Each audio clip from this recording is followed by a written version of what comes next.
পার্থক্য করবো। কেন? ভালো আর খারাপ দুটাই বসবাস পাশাপাশি, ঠিক কিনা? ভালো এবং মন্দ এই দুটা পাশাপাশি না। স্বামী স্ত্রী, পুরুষ স্ত্রী, এই পুরুষ মহিলা, স্বামী স্ত্রী, ছেলে মেয়ে, সব জাতি দুটো আছে, মধ্যে কোনো জায়গা নাই। সত্য মিথ্যা, জান্নাত জাহান্নাম আছে কিনা এরকম? তাহলে প্রত্যেকটা জায়গাতে আপনি কি করবেন? যদি ভালো দেখে না দেন তাহলে কি করবেন? খারাপ জাত করবেন। মনে করেন এই জায়গায় একটা ভোট হবে, মেম্বার হবে, মেম্বারের মধ্যে ভালো দেখে লোকে ভোট দেন, ভালো মানুষকে। এখানে দুই রকমের লোক দাঁড়াবে, খারাপ লোক দাঁড়াবে, ভালো লোক দাঁড়াবে। যে লোকটা গরিবের হক মারবে না, যে লোকটা গরিবের হক মারবে না, তা কি করবেন? তাকে ভোট দেবেন। কারণ আপনি পান না পান আরো 5টা লোকদের সমাজের উপকার হয়, যার হক সারা পৌঁছে দিতে পারে। এমন একটা লোকে ভোট দিলেন যে লোকে কোন দেখেন যে নামাজ পড়ে, যে লোকে ভোট দিলেন দেখলেন না কোন দেশে দিনদার লোক, যে লোকটা নিজের আমানতকে খেয়াল করে, যে লোকটা নিজের বইয়ের হক পালন করে না, যে লোক আল্লাহর হক পালন করে না, সে লোক আপনার পালন করে আপনি বিশ্বাস করেন কেমনি? ওকে দেখে তো বোঝা যায় যেটা ভালো তার সমর্থন করতে হবে না। এখন আপনি একটা দল করেন বলে ওই লোককে ভোট দিবেন যে লোকটা কি মদ খায়, সিগারেট খায়। আপনি ভোট খাদ্য বলতে পারবেন? আপনি তাকে ভোট দিচ্ছেন এই লোকটা মদ খায় না,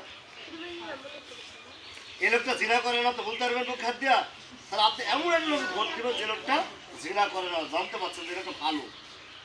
সে আপনার দল করুক আর না করুক, যদি লোকটা ভালো হয় সমাজে তাকে সমর্থন দেবেন। কারণ আপনার একার জন্য ভোট না, এই যে লোকটা প্রতিনিধি হবে সে গোটা এলাকার প্রতিনিধি না। এখানে মেম্বার হতে পারে, চেয়ারম্যান হতে পারে, এমপি হতে পারে। প্রত্যেকটা লোকের ভালো মানুষের চয়েস কাজ করেন, ওই লোক পাস করুক আর না করুক আপনি কিন্তু মুক্ত, আপনার দায়িত্ব মুক্ত। কারণ আপনি চিন্তা করবেন কি আমি ভালো মানুষের সমর্থন করেছি। ওই যদি ভালো কাজ করে 5 বছর ক্ষমতায় থাকে তাহলে 5 বছর তো ভালো কাজ করে সব পাবে। আর যদি মন্দ কাজ করে যা ভোট দেবেন, ও যদি চুরি করে, গম চুরি করে, রাস্তাঘাটে টাকা মারে, তাহলে ওই হকের যে নষ্ট করা হক পাপ হবে, এই গুণা ভাবতে পারবে। এটা কি বিশ্বাস হয় আপনাদের? আমি তো, কারণ আমার ভোটের কারণে তো সে মেম্বার হয়েছে, আমার ভোটের কারণে সে মেম্বার হয়েছে এবং আমার কারণে সে চুরি করতে পারছে। কথা ঠিক কিনা? এই জন্য আপনি ভোট কাকে দেবেন? ভালো মানুষে, আত্মীয় কর্মীর সাথে ভালো মানুষের সাথে, মুহূর্ত কর্মীর সাথে ভালো মানুষের সাথে, যে মানুষটা ভালো। তাহলে আপনি প্রত্যেকটা ভালো, কিন্তু আপনি ভোট দেওয়ার সময় কী করেন? আমরা সমাজে করে কি আমার চিন্তা করে আমার বাপ দাদা যা করেছে, আমার ভাইয়ের আত্মীয়, আমার বোনের আত্মীয়, আমরা এই আত্মীয় ওদেরকে ভোট দিই। এটা কখনো করা যাবে না, এটা কখনোই করা যাবে না। কারণ এই ভোটের হিসাব ইহকালে আছে, পরকালেও আছে। ইহকাল না কি জন্য? ইহকাল না যদি আমাদের গরিবের যে হকটা আসে সরকার থেকে বরাদ্দ আসে, প্রত্যেক হক প্রত্যেকটা মানুষের কাছে পৌঁছে। একটা কার্ড করতে কোনো টাকা নাই, চিন্তা করেন।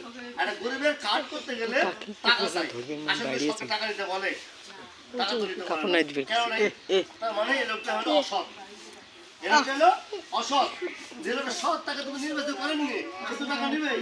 আপনি ওই দুটা চা খাইছেন, 500 টাকা নিয়েছেন আর ভোট দিচ্ছেন, ঠিক আছে ভাই? আমার কথা যৌক্তিক। আমরা প্রত্যেকটা কাজের ক্ষেত্রে আমরা দুনিয়ার যত ফসল, দুনিয়ার যত ক্ষেত খাওয়ার কথা বলি, আমরা সাথে সাথে ইহকাল করে গেলে কথা বলি এই জন্যই যে কাল কিয়ামতের মাঠে যে বিভীষিকার সময় আসবে, সেই বিভীষিকার সময় মানুষ বলবে কি জানেন? বাপ মাকে চিনবে না, সন্তান মাকে চিনবে না। অনেক বাপি বলবে বিয়েই করি না, বিয়েই করি না, আমার সন্তান বাঁচার জন্য। ওই সময় দেখা যাচ্ছে যাকে পাবেন তাকে আঁকড়ে ধরবেন, আমাকে চিনতেন বলতে